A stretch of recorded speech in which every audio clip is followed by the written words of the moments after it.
You ever see someone try to weaponize a rule book and end up tripping over their own lies right in front of an entire neighborhood? Yeah, that's how this went down. But let me back up a sec because you need to meet the couple at the heart of it all. He's an architect, sharp as a tack sees patterns where most of us see walls. She's a 911 dispatcher, calm under pressure, the one you'd want on the line when your world's going sideways. Years they spent pinching pennies, working late, dreaming of a house they could fill with their own memories, something real, something lasting. And when they finally found it, nestled in a postcard-perfect neighborhood, oak trees, perfect lawns, one of those old school HOAs with a rule book the size of a dictionary. They figured what could go wrong. They weren't rebels. They just wanted to belong. He dove into backyard projects, put in a serene water feature, little touches everywhere. She made the inside feel like home, warm, inviting, lived in. They were those neighbors who waved good morning, remembered birthdays, the type who bring you soup if you're sick. For a minute, life was everything they'd worked for. Then the president showed up. You know, the type stiff, blazer, peroxide, smile, clipboard, locked and loaded eyes that could slice through glass. She made her entrance on a Saturday right up the driveway like she owned the pavement. He's trimming hedges, earbuds, and happy as can be when suddenly, tap, tap, tap, he yanks out the headphones thinking he'll get a neighborly hello. Instead, she points at a single dandelion like it's a crime scene. Violation of Section 4, subsection C, paragraph 2, she spits. Weeds visible from the street strictly prohibited. He actually laughs, thought it was a joke. Big mistake. The smile on her face vanished if it was ever really there. Do you find our community standards amusing? She snapped. He apologized, introduced himself, but she just scribbled on her clipboard and marched off. He stood there blinking like what just happened. Told his wife later, they both cracked up. Guess we've got a real character on our hands, she joked. If only it was that simple. That dandelion, just the start. Little things piled up garbage cans out too long, flagged by the door, not on the approved list, paint on the back fence, a shade too warm. He did everything by the book, read the bylaws, mowed the lawn to HOA height, filled out forms for every project. But the hoops just got smaller. Funny thing, other houses didn't get the same scrutiny. 3 doors down, yard gnomes everywhere. Guy across the street, bushes a mess. No violations. It was just him, just their house. The pettiness started to feel personal. One day he's out working on that water feature, proud as anything, and she storms up. What is that, she demands, like he'd installed a nuclear reactor. He shows her the paperwork approved, signed, all good. She barely looks. It's very urban for this neighborhood, she sneers, dripping with insinuation. Suddenly every critique had that same ugly edge. Urban, aggressive, too bold. She never said anything overt, but the code was clear. He tried to talk it out with his wife. She told him to document everything. People like that hang themselves with their own rope, she said. Smart advice. You know what's exhausting? Living somewhere you're always watched. Being the only black family on your street, one of maybe 4 in 200 homes, and feeling it every day. Not from everyone, most neighbors were decent, friendly, but she had her own way of letting you know you didn't quite fit. A look at his car, a tone in her voice, a never-ending stream of paper cuts. She never said the ugly words, she didn't have to. It all came to a head over something so ridiculous you'd think I was making it up, a basketball hoop. Nephew visits for the summer, so he sets up one of those portable hoops at the edge of the driveway out of sight. Kids outside all day burning off energy. 2 days later, boom, official cease and desist letter. Portable hoops, it turns out, violate the aesthetic code. Had to be permanent, professionally installed, prior approval, yada yada. That was it. He was done. Walks right over to her house, polite. But you could see the fire in his eyes. This is harassment, he tells her. It's temporary for my nephew. I'm not taking it down. She smirks. Rules are rules. Maybe this neighborhood isn't the right fit for you.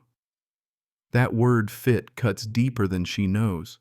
He stands his ground, walks away. She's furious. The next day she shows up again, but not for a friendly chat.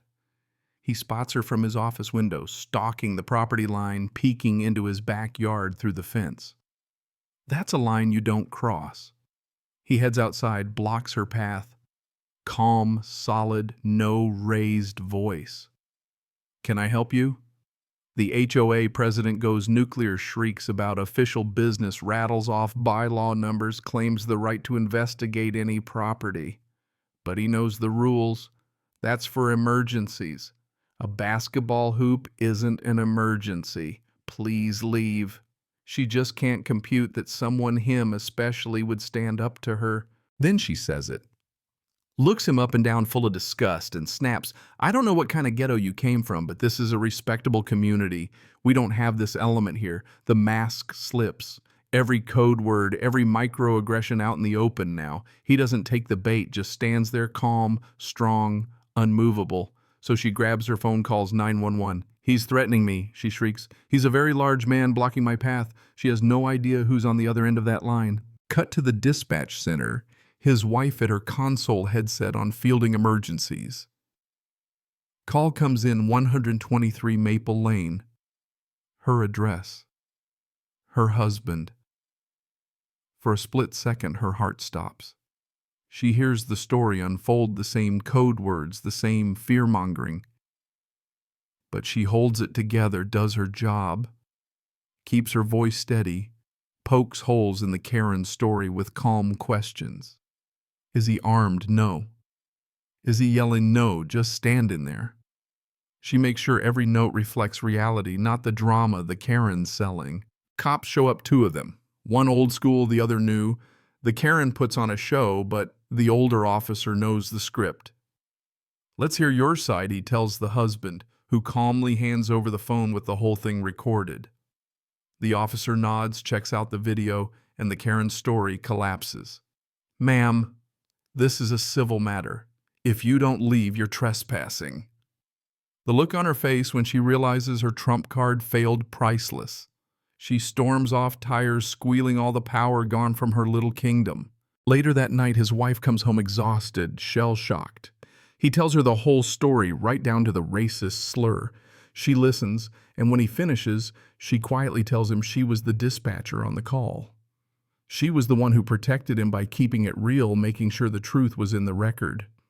That hug they shared in the kitchen, that's the kind of love you can't shake with 1,000 petty rules. But the story doesn't end with one Karen melting down. A new villain slides into her chair, Frank the rule follower, the one who hides behind fairness while enforcing the same broken rules. He sends a letter, basketball hoop still has to go. "I just enforce the rules," he says, as if that makes him neutral. They realize they haven't won. They've just exposed the next layer of the problem. So they fight smarter, lawyer up, collect evidence, share the truth in the neighborhood Facebook group. Turns out the Karen's got a whole trail of victims, families, threatened kids' play sets, targeted neighbors, harassed for nonsense. The silent majority finally speaks up. Even their neighbor George posts his Ring camera footage for all to see. The tide turns. Karen resigns in disgrace, trying to play the martyr. Frank takes over and tries to sweep it all under the rug, calls for healing, but not a word about justice. The couple isn't having it. They rally neighbors, run for the board themselves, fight to change the rules, not just for them, but for everyone. The night of the election, the husband gets up, speaks from the heart about what community should mean. The room erupts in applause. He wins. And it's not just about one hoop or one family, it's about shifting the culture of the whole neighborhood. It wasn't quick, it wasn't easy. But little by little, they changed things, struck the basketball hoop rule from the books, made anti-harassment part of the HOA code. The Karen, now just another bitter ghost, keeps to herself. The neighborhood feels different, safer, warmer, more just. The husband and wife, sitting on their porch, listen to their nephew's basketball thumping on the driveway, watch the sunset, and know, yeah, they paid for this home twice, once with money, once with dignity and grit. But the victory is real, and it'll last. So here's my question. What would you have done? Would you have stood up, called it out, pushed for change, or would you have taken the easy way out and let things slide? Tell me down below, because real justice only happens when ordinary people refuse to back down. If you've ever tangled with a bully hiding behind a rule book, or you've had your own HOA horror story, drop it in the comments. Let's get real about what makes a community worth fighting for.